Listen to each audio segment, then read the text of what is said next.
8 hours of nonfiction books, Saturday through Monday morning on Book TV.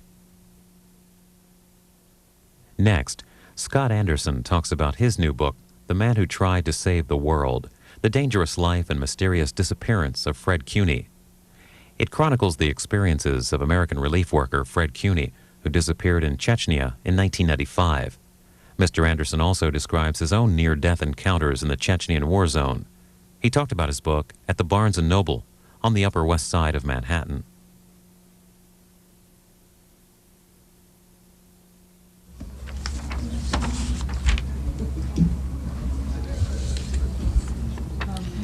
Good evening, ladies and gentlemen, and welcome to Barnes & Noble. Tonight we're pleased to present war journalist Scott Anderson, who brings us his new book, The Man Who Tried to Save the World. Who was Fred Cuny, and why was he given the title Master of Disaster? And what makes a womanizing Texan renegade set out on a dangerous mission to Chechnya? Was he really trying to stop the war?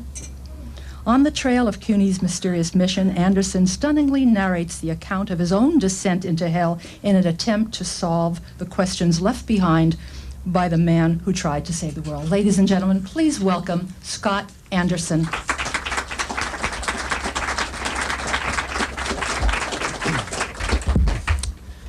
Thanks very much, and thank you all for coming out. This is a rather complex, labyrinthine story. So in trying to figure out the best way to read from it, I thought what I'd do is read from the beginning, which describes the disappearance of Fred Cuny and the people he was with, and it describes a little bit about who Fred was. And then I was going to talk a bit about how I came onto the story and things I learned about Fred. And then at the end, read again from a section where I first arrived in the region and picking up the trail of what may have happened. So I'll read the first part.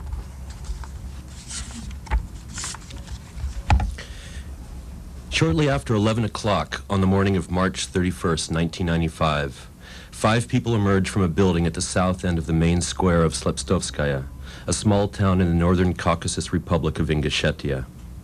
Crossing to the tree-lined curb, they climbed aboard a battered gray ambulance and pulled away.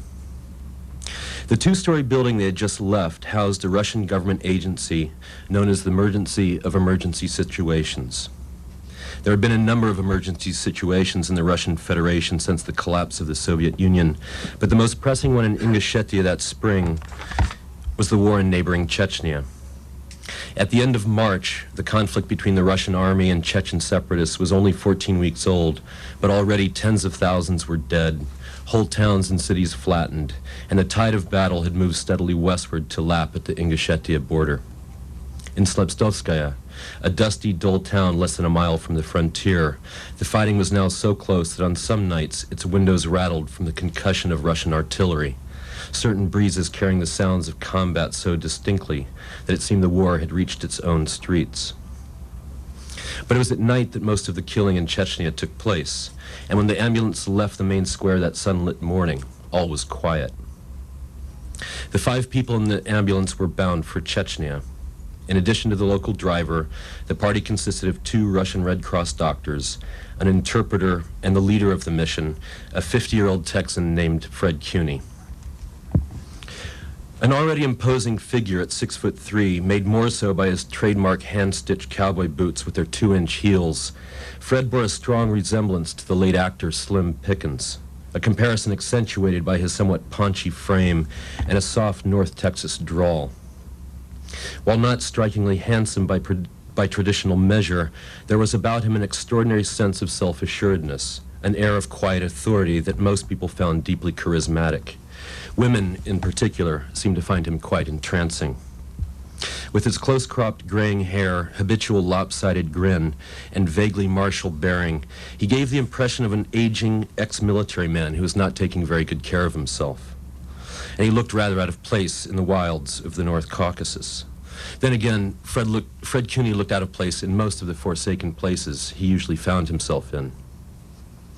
As founder and president of the Intertech Relief and Reconstruction Corporation, Fred was one of the world's most accomplished disaster relief experts, both a pioneer and an iconoclast in the field of international humanitarian aid. Operating out of a threadbare office in Dallas, he and his Intertech consultants had spanned the globe over the past 25 years to battle the catastrophes wrought by both nature and man. Earthquakes in Guatemala, cyclones in Madagascar, wars on 4 continents. A man of astounding energy and will, he had repeatedly achieved what others deemed impossible before quickly moving on to the next impossible task. On the strength of such accomplishments, he had earned an assortment of grandiose nicknames: the Lone Ranger of emergency assistance, the Red Adair of humanitarian relief, and one he was especially fond of, the Master of Disaster. Along the way, however, Fred had fueled a fair amount of both resentment and suspicion. In recent years, many of his colleagues in the disaster relief fraternity, a fraternity where at least the appearance of neutrality was carefully maintained, had grown alarmed by his outspoken partisanship in different war zones around the world, as well as by his unusually cozy relationship with the American military. By the mid-1990s, an increasing number of those who encountered Fred Cuny in the field began to suspect he might actually be an American intelligence agent. It was speculation Fred did little to discourage. Shortly after 9 o'clock on that last morning of Friday, March 31st, Fred had called his assistant at the Soros Foundation office in Moscow, Elizabeth Sokolow. Toward the end of the conversation, he mentioned he was going into Chechnya later that morning, but would return to neutral in Ingushetia by evening or the next day at the latest. Wary of the Russian telephones, Elizabeth didn't press him for details on the trip, but she detected something strange in Fred's voice. Usually jocular and engaging, his tone that morning was flat, somber. "Is everything okay?" she finally asked. There was a pause. "Just think about me," Fred said softly.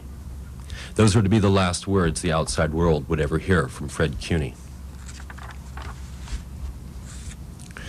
Late on the evening of April 4th, 4 days after the group had set off, the driver, Ruslan Muradov, appeared at the Emergency Situations Building in Slepstovskaya. He was alone and on foot and carried a handwritten note from Fred Cuny. As Ruslan explained, there had been some small difficulties in the mountains. From almost the moment they crossed into Chechnya, Ruslan recounted, the expedition had been beset with problems. Rain had turned roads into seas of mud. Russian bombardments were increasing. The group of travelers had come under the suspicion of local rebel commanders. For the past 4 days, the party had been stuck in a village called Bamut, barred from proceeding further into rebel-held territory until gaining permission from the local counterintelligence commander. It had been only that morning, Ruslan said, that progress was finally made. When a squad of rebels arrived to escort the group to the commander, Fred had hastily dictated a note and asked Ruslan to take it to Slepstovskaya. Most of Fred's message was routine to the point of dull, explaining he would probably be delayed for 2 or 3 more days, and instructing Elizabeth Sokolow in Moscow to cancel or reschedule various meetings he had planned there. From the note's tone, he was clearly not worried about the situation. Neither initially were Soros officials in Moscow. Just to be safe, however, Ruslan Muradov was dispatched back to Bamut with instructions to find Fred's group and escort them back to Ingushetia. By April 7th, it appeared even this precaution would be a wasted exercise. That morning, a Russian Red Cross worker in Ingushetia reported making brief radio contact with one of the doctors on the mission, Sergei Makarov. "Everything is going okay," Sergei said, calling from one of the field radios the group had with them. "We'll be back tomorrow or the day after tomorrow." Before the Red Cross worker could learn anything further, the line went dead. With Makarov's reassuring message, those waiting in Ingushetia spent the next day in anticipation of the group's imminent return. They did not.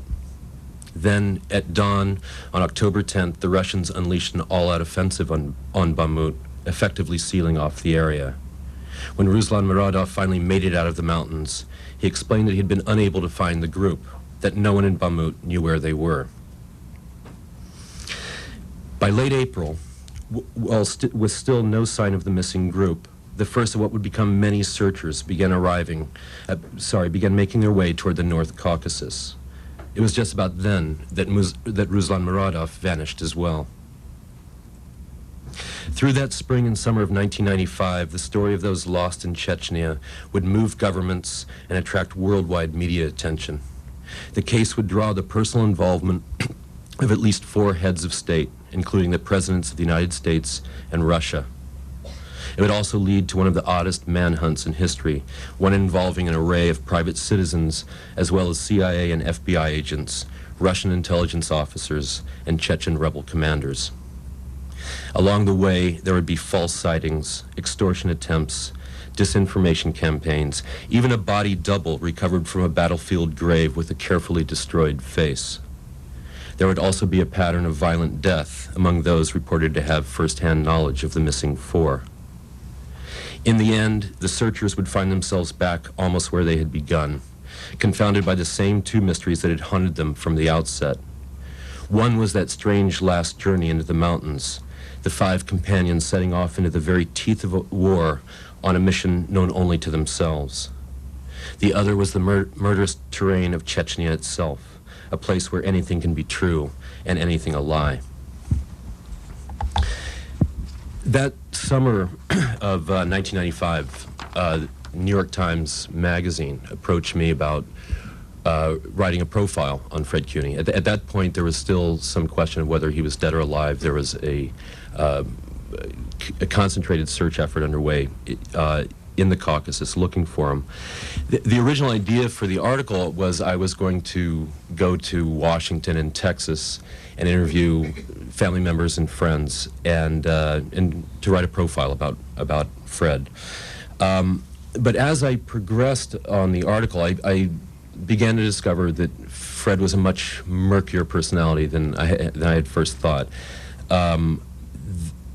In one example, 2 of his closest family members both floated the idea that he, in fact, may have been in Chechnya performing some function for the CIA. Over the course of that, I began to realize that what I was really faced with were 2 mystery stories. The obvious one of what had happened in Chechnya, but the other one of who Fred Cuny was. But actually, a third mystery. It turned out that Fred had gone to Chechnya once before, about 10 weeks earlier, and he had spent about 2 weeks in the region, shuttling back and forth between the Russian and Chechen lines, trying to broker a ceasefire to get the civilians who were still trapped in the capital city of Grozny out. And he had been unsuccessful in doing that. He had come back to the United States, and he had called Chechnya the scary place he'd ever been. And this is coming from a man who had been to some 30-odd war zones over the past 25 years. Friends who had saw him at that time said he was very subdued. He rarely talked about what had happened to him in Chechnya, but he immediately made plans to return. So that to me was the third mystery of the story, of what, having survived the horror of Chechnya once, what lured Fred Cuny back.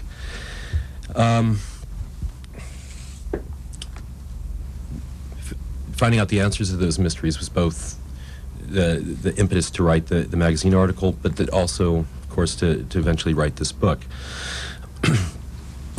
Who was Fred Cuny? In going around and interviewing scores of people who knew him, the adjective that I most often heard was that he was larger than life. But what does larger than life mean? You know, I could give a few anecdotes in the book that I think illustrate that, but perhaps the best way to illustrate it is in Fred's own words. About a year after he disappeared, his family, going through his old file cabinets, came across a list of things that Fred wanted to do in his life. And as near as can be told, he probably wrote the list right around his 30th birthday. And you know, I suppose it's something that a lot of people do at certain kind of landmark birthdays in their life of what they want to achieve in their life. But Fred's list ran for 5 single-space pages and was divided into 15 different categories. And so I was going to read a couple of those categories. Under personal achievement goals, he wrote, to sail a Chinese junk or sampan across the Pacific, to win a major yachting event as captain, to spend a year sailing the rivers of Europe on a houseboat, to achieve a pilot-type rating for helicopter, four-engine aircraft, glider, jet, gyrocopter, crop duster, and balloon, to visit every country on Earth, to teach at a major college or university, to attain a PhD, to develop a floating school for planners, to learn to speak 5 languages other than English, to cross Asia overland, to cross South America overland, to cross the Sahara overland, to cross Africa north to south, to write a book, to learn to play a musical instrument, to become proficient in a competitive sport, to become a member of explorers and adventurers clubs. And then at the end of the list, after 4.5 pages, his final category was miscellaneous. So I'll read that one. Miscellaneous. Number 1, ski every major region in the world. From the best I could tell, Fred had only skied twice in his life. Number 2, sail on a shrimper, on a clipper or square rigger, sail on every ocean. 3, fly, and then in parentheses, as pilot in command, a light plane to South America, around the world, in Alaska, through the sound barrier. 4, ride a camel, an elephant, a llama, a hovercraft, a blimp.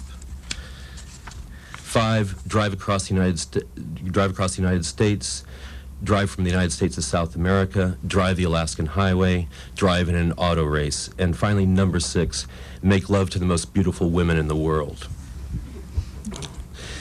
I think this the list illustrates what I came to feel who Fred Cuny was, that he was a man who saw his life as an epic, as a grand epic, with of course with him at the center of it. He had, as a young man, he had desperately wanted to be a Marine combat pilot. He had been militantly conservative politically, and he had flunked out of Texas A&M, the military training program there. And that same intensity, that same passion, he then poured into becoming the world's greatest disaster relief expert. Why he went back to Chechnya? Fred had spent 25 years fighting against the traditional disaster relief system. He hated following other people's orders. He hated following protocol. And I became convinced in charting what had happened, what the lure was of going back to Chechnya, was that this was the final frontier. This was a place where no one was around that was going to get in his way. The UN wasn't going to be getting there anytime soon to screw things up. He was not real fond of the UN after his experience in Sarajevo. So along with it was very clear that the fear he felt in going back, it was an irresistible pull that he might go there, and it would be the place where he would finally affect dramatic change, which is something that he was clearly obsessed with his whole life. I went to Chechnya into the Caucasus in search of answers of why he had disappeared in the fall of 1995.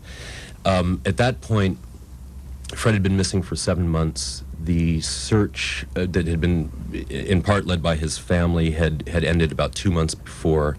Their search headquarters had been attacked by masked gunmen, and they had decided that it was time to leave. And the war in Chechnya had recently gotten worse again. There had been a brief lull where things seemed to be, there were peace talks and stuff, and then they'd gotten bad. My departure for the Caucasus while in Moscow was delayed for 2 weeks, just trying to find a interpreter who would travel with me and the photographer that I was going with. We went through probably close to a dozen people where Chechnya had gotten so crazy that finally convince people that, okay, you'll go to Chechnya, Western Chechnya, which is where we're going to be, was where most of the worst of the fighting was going. But then when they heard that it was to try to find out what had happened to Fred Cuny, people just bagged out. And what finally ended up happening was I found a 22-year-old kid from San Diego who was just scraping by in Moscow, teaching English, and offered him $150 a day to come with me to Chechnya, and so he did. So this next part I'm going to read is about us arriving in Ingushetia, the republic that's next door to Chechnya. And the strange thing about, I mean, I don't know if this says more about the Caucasus or about me, but at a certain point, the weirdness and in times the terror of the place, it degenerates into black humor. There's almost no other way to kind of cope with the situation there, and that was certainly the case in Ingushetia. It was at Vnukovo Airport in Moscow that we discovered there might be a last-minute hitch to our travel plans.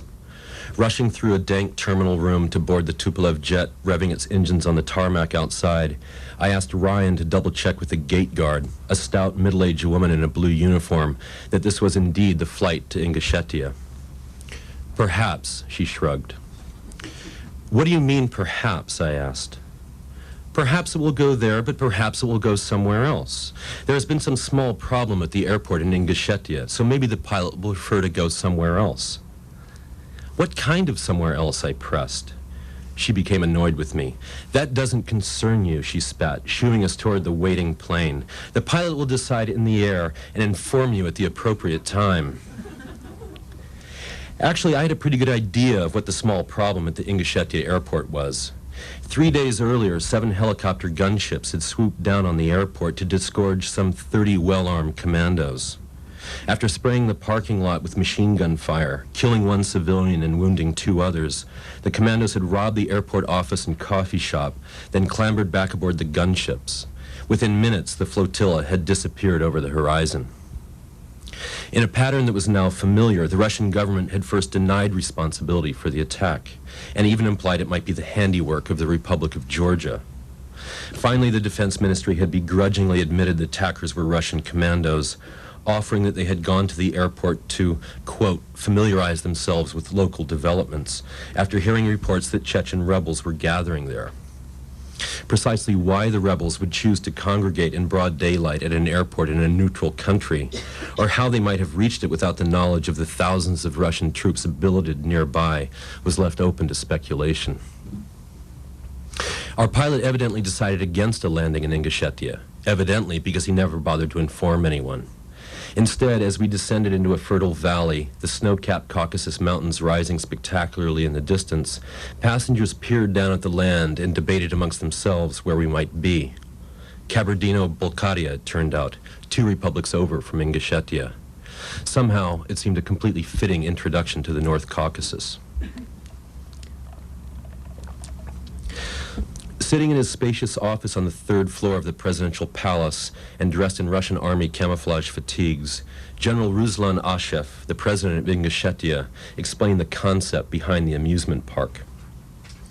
We thought to ourselves, in this time of great tension and misfortune for our people, what can we give to our youth that will lift their spirits, encourage them that things will become better? This is how we came to discuss, with our humanitarian assistance friends, the creation of an amusement park. There is something decidedly absurdist about Ingushetia, a place that would seem more likely to exist in the pages of a novel by Graham Greene at its most caustic than in the real world.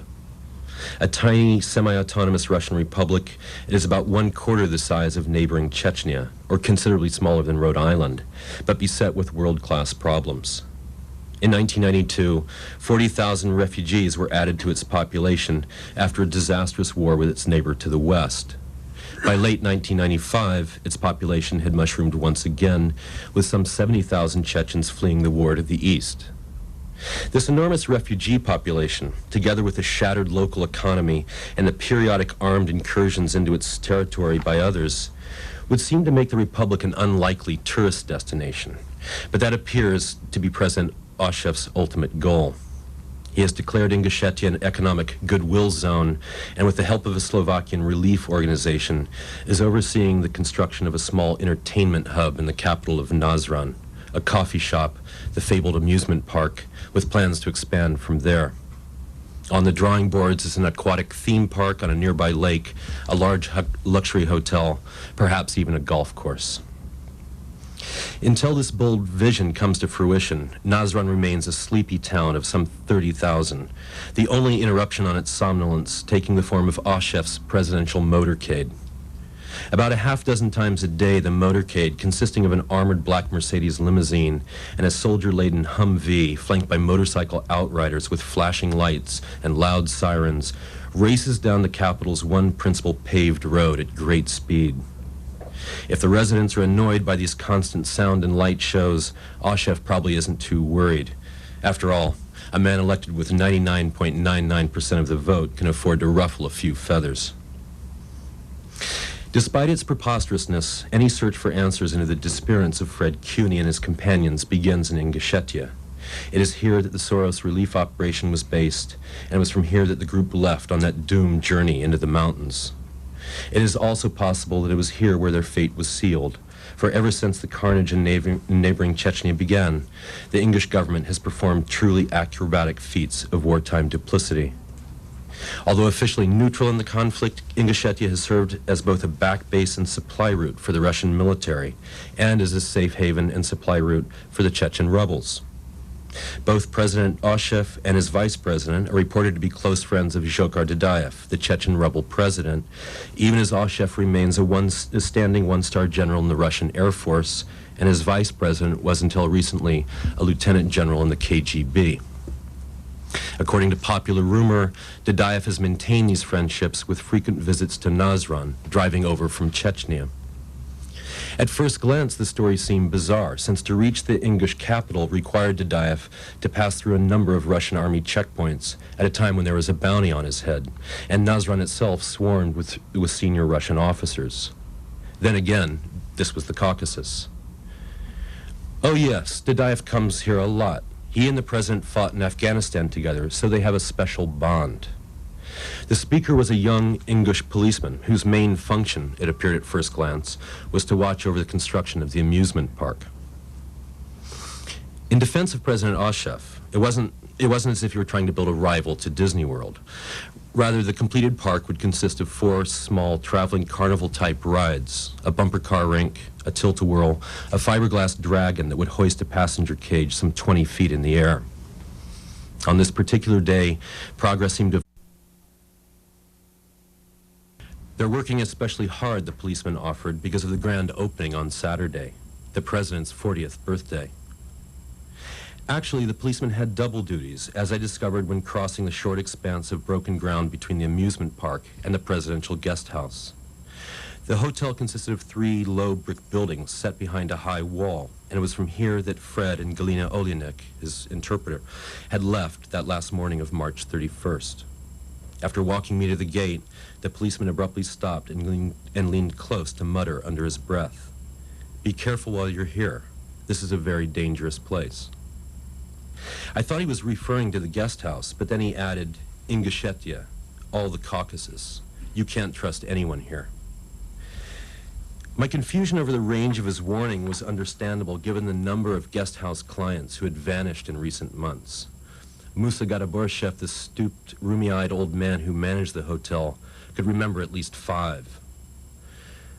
There were the journalists from St. Petersburg. There were 2 of them staying here for some time, and then one day they went into Chechnya, and he fluttered a hand in the air. And then there was Mr. Fred Cuny and Galina Olyanek, and then another reporter from St. Petersburg.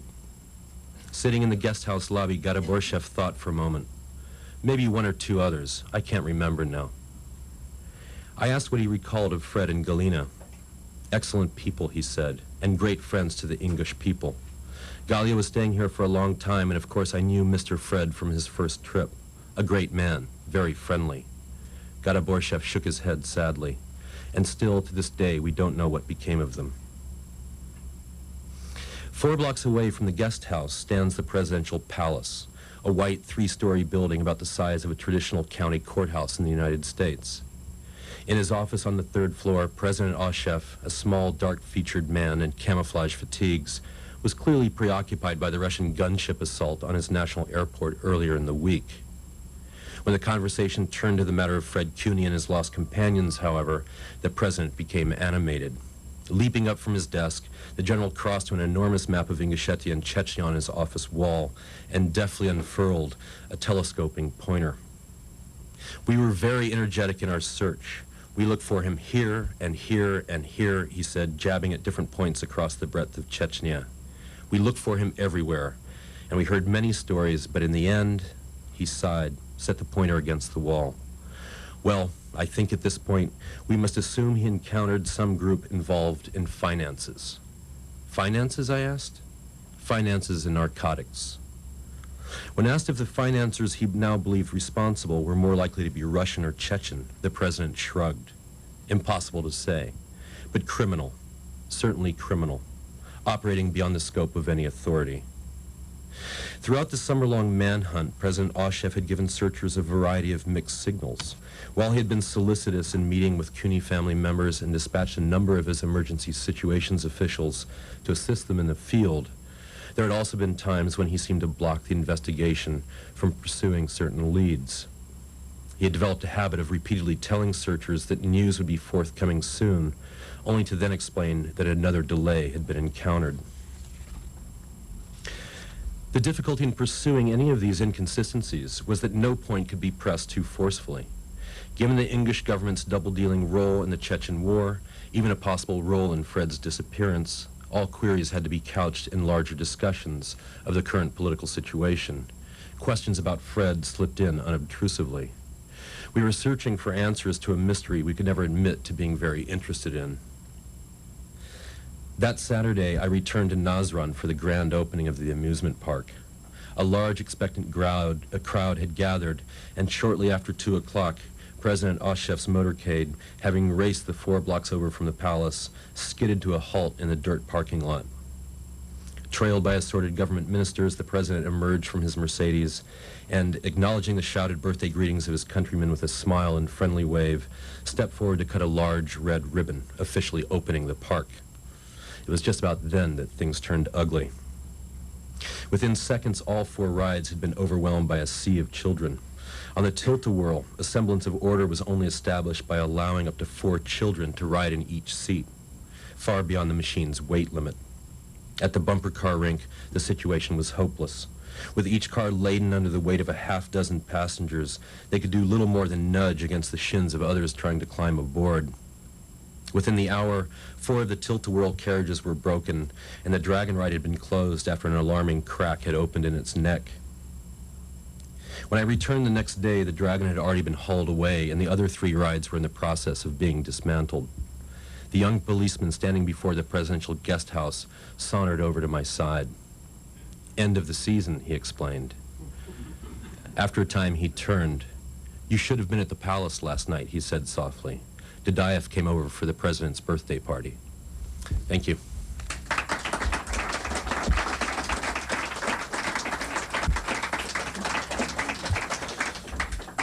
So I'll take any questions anyone has right now.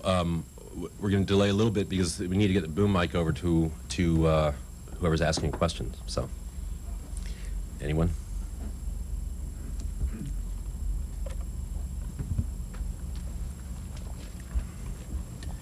Scott, do you have the sense that you actually know him better than you would if you actually knew him physically? It's a good question. There are a lot of times when I wish I had met him. I never met Fred Cuny. I became quite close to his son and to other family members over the course of this. There were times when I felt somewhat hamstrung by not knowing who he was or what his motivations in certain situations might have been. But in a way, I think it probably did help me. It gave an objectivity to trying to divine his motive at times. Maybe in fact I did sort of end up knowing him better without ever having met him.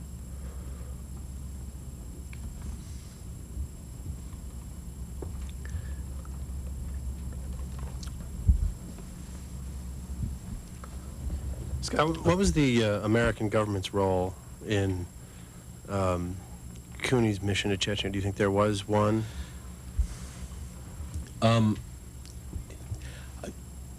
It appears that I think there's a very good chance, and it becomes part of the labyrinthine nature of this book and of trying to figure out what happened to Fred. It has to do with the American government's possible role in it. What happened when Fred went missing? Because the American government became so involved in trying to find out what had happened to him, the Russian government then became very suspicious of who Fred Cuny was. When an American goes missing overseas, the American embassy in that country really doesn't do that much. They may check around with local police, but there's not a huge effort to try to find out what had happened. In Fred's case, there were orders coming down from President Clinton himself to try to find what had happened, and to either rescue him or get his body back. And the more the American government made this a priority, the more the Russians became convinced that Fred Cuny was in fact a CIA agent. And it becomes a rather labyrinthine story, because when the Russians decided that Fred was CIA, they then started a disinformation campaign saying that they knew Fred was a CIA agent and he was alive and well in Chechnya, working for the rebels. When they started doing that, the Americans then became convinced that the Russians knew what had happened to him. And so there were these, beyond just the straight mystery of what had happened in the mountains and of who had killed the group, and they're certainly dead. It became very much this kind of Cold War espionage story of trying to figure out why everyone was acting so weird. When I was in Chechnya, it was a very strange thing that you had all four sides, the English government, the American government, the Russians, and the Chechen rebels, all professing to be looking for Fred and the others, all maintaining their own innocence, but all seeming to operate from a hidden agenda, or a possible hidden agenda. And I think it was this very complicated sort of shadow box between all of them of trying to figure out what the other ones knew. And then you're dealing with Chechnya itself, where on the battlefield in Chechnya, there was no front lines. In certain parts of the country, there was pitched battle, while 2-3 miles away, the rebels and the Russians would have, they'd be trading weapons and stuff back and forth. There'd be a complete sort of de facto peace going on between them. So you could never figure out, you never felt safe, you never could predict what was going to happen from one moment to the next. I'm not sure that answered your question.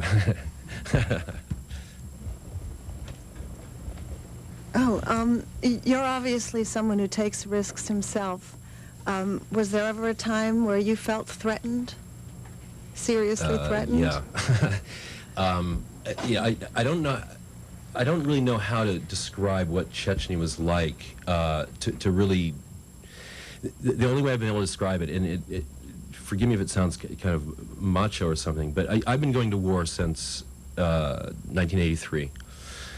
And in all 15, 16 years of going to war, there have been just 5 times in my life where I really thought I was done. I really thought it was over. And 3 of those 5 times, 3 of those 5 times were in Chechnya in a 2.5-week period. It was by far the most horrifying place I've ever been in, and Fred Cuny, who had been in far more wars than I, had the same reaction. And you couldn't trust anyone. You couldn't trust anyone. The war was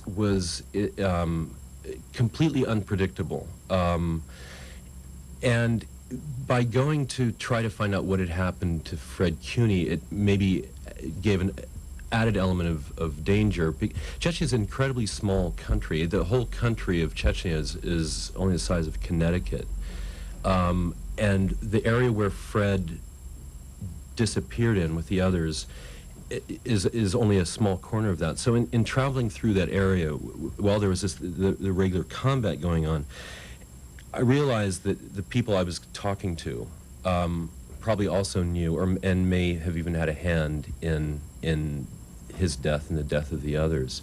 So it was always, I kind of spent about 2.5 weeks just feeling like kind of like a scared rabbit the whole time.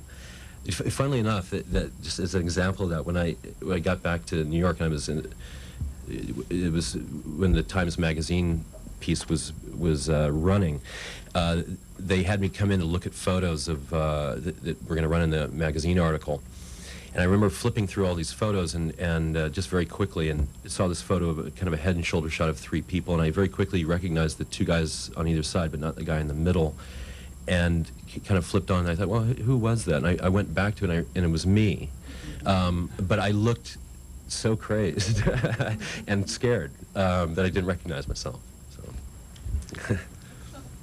Evidently, you had some very frightening and sobering experiences there. On the last day or that you spent there, what were some of your last thoughts before you decided to wrap it up and return back to the States? It got to a point in fact, on the very last day, where I finally got some information of what had almost certainly happened to Fred and the others.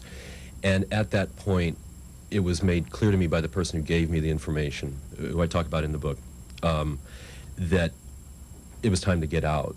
That we had already been, as I learned subsequently, the Chechen rebel leadership had already planned to execute us at once. It happened about 3 days earlier, and we'd actually been confronted with a firing squad. And after this last information, he made it clear that we had to leave. And so, I can remember the feeling of relief of crossing over into Ingushetia and getting on the plane and going back. But it was very clear that it was time to go.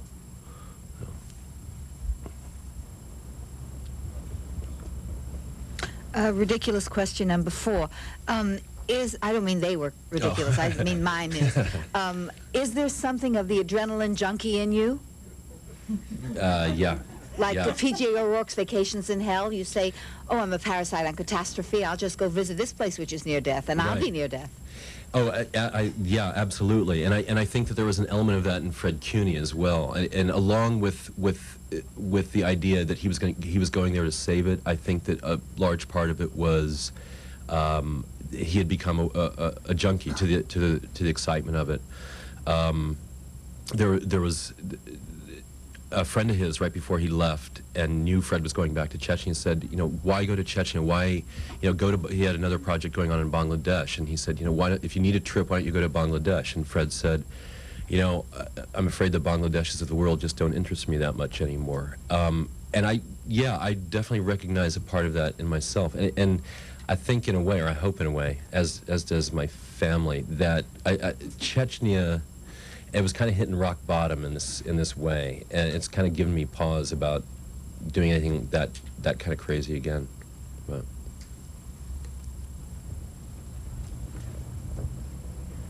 Do you think Fred's family was grateful for your investigation and the article?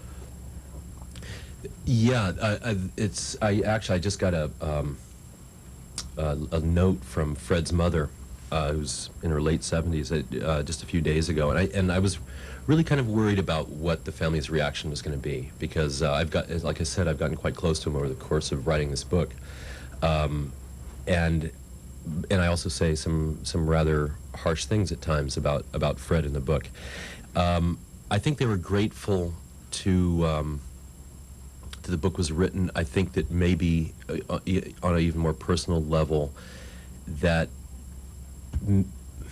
one of the things I've noticed time and again in war zones is that one of the hardest, probably the hardest thing for families is not having someone killed, but not ever getting the body back. Because as long as people don't have a body, they always hold this hope that becomes a kind of torture, that they might still be alive. And I know that Fred's mother had that, and I think that maybe this book has made her finally accept that he's not alive, that there's no chance he's alive. But I think on balance they they were glad I did it. Not knowing anything about intelligence agencies except from the movies, how do you determine that somebody is not a CIA operative? In Fred's case, well, two-part answer.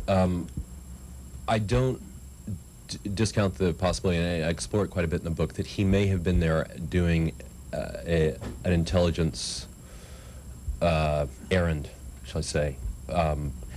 Where it became clear that Fred wasn't a full-fledged, say, CIA agent. First of all, his personality didn't fit it, but secondly, the way the search for him was carried out in Chechnya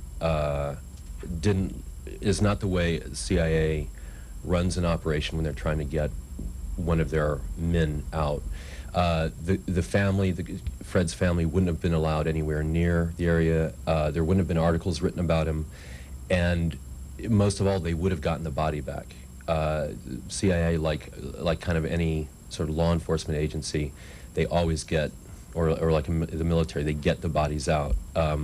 If he had been CIA, it would have been very low profile, and they would have eventually got the body.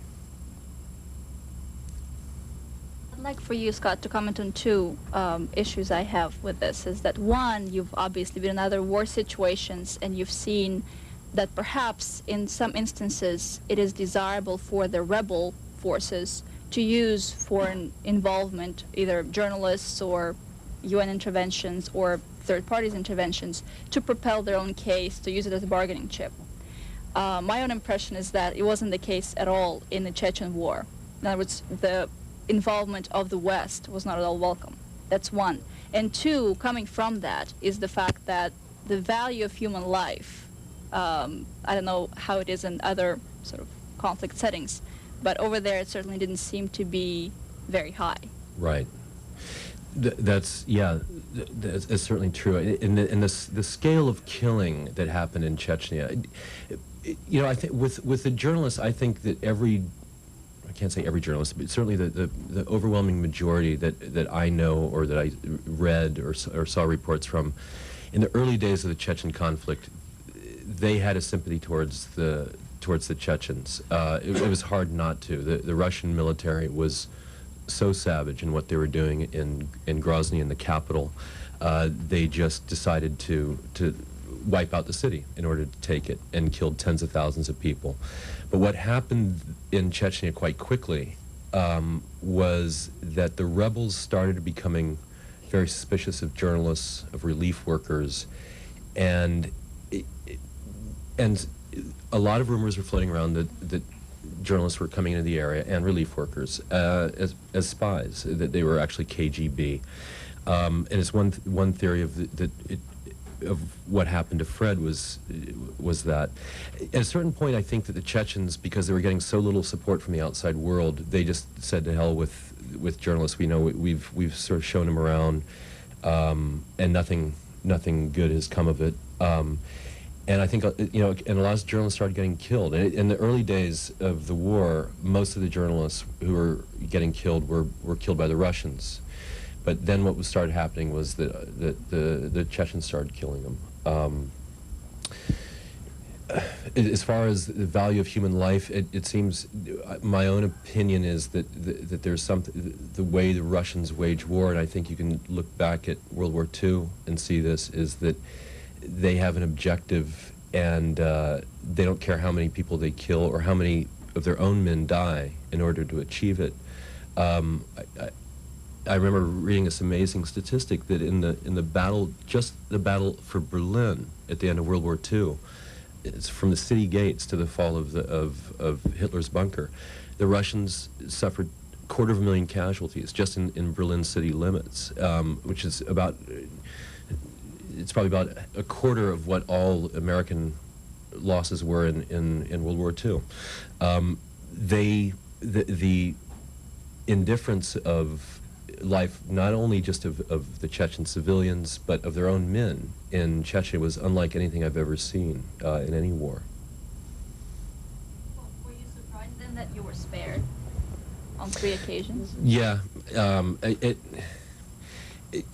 I mean, I guess at the time, I'd say that the biggest thing that shocked me in being there was seeing just how completely incompetent and murderously incompetent the Russian army had become. It wasn't, this wasn't a second-tier army. This was a fourth or fifth-tier army. This was like something you would experience in a really impoverished, say, African country.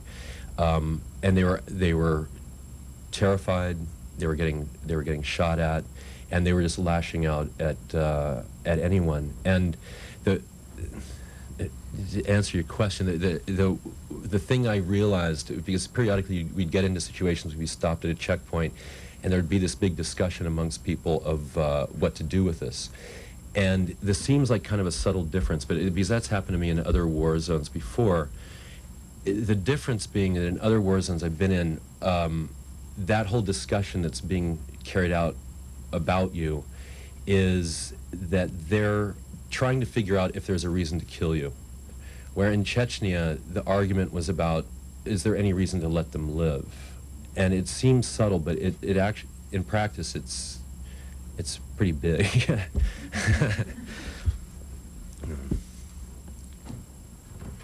So what was that reason to let you live? Well, I mean, like I said before in starting this, there's kind of an element of, along with the terror of the place, there's sort of this element of black humor, and I really think that one of the big reasons we lived was our group was so strange. Like I said, I went with this interpreter, this 22-year-old kid from San Diego, who was a real goofball. And the photographer who went with me, a guy named Stanley Green, was a middle-aged black guy. And I think that even as psychotically paranoid as both sides were in Chechnya, even they were not, even they wouldn't believe that the CIA would be stupid enough to send a black guy to Chechnya. And I really think that it was something about the trio of us that probably saved our lives a couple of times. I mean, we were just too weird. Why wouldn't the CIA send a black man? Well, she said, why wouldn't the CIA send a black man? Well, he was the only black man in Chechnya. Which, actually, I am seeing stuff that the CIA has done in other places that it certainly wouldn't preclude them sending a black man to Chechnya. But it would certainly make it more remote.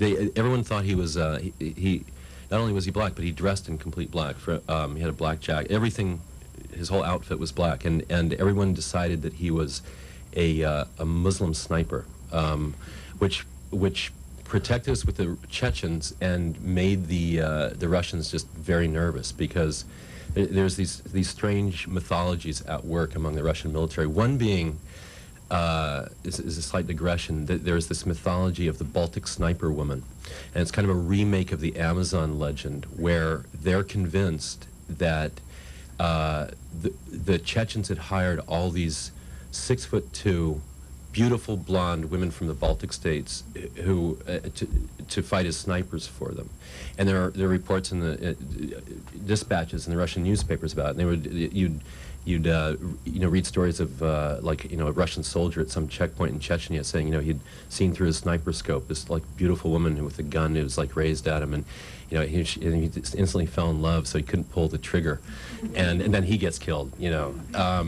And in fact, I had a guy in the KGB, a major general. I asked him about the Baltic sniper women, and he said, "Oh yes, they exist." And I said, "Well, have you captured any?" And he said, "No, we haven't captured any." And I said, "Well, if you found any bodies of these women?" And he gave me this look like it was such a stupid question. He goes, "Snipers don't leave their bodies behind."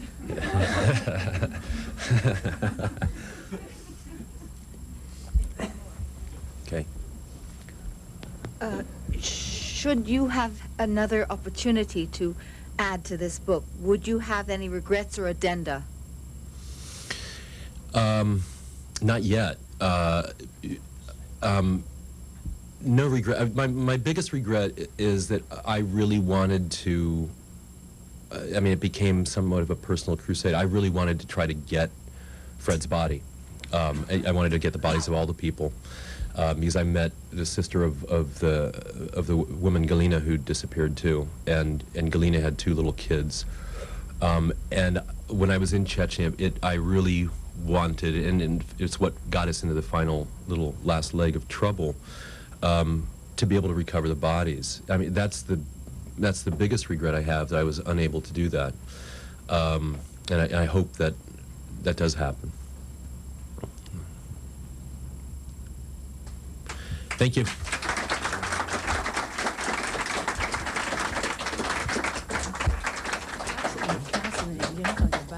No.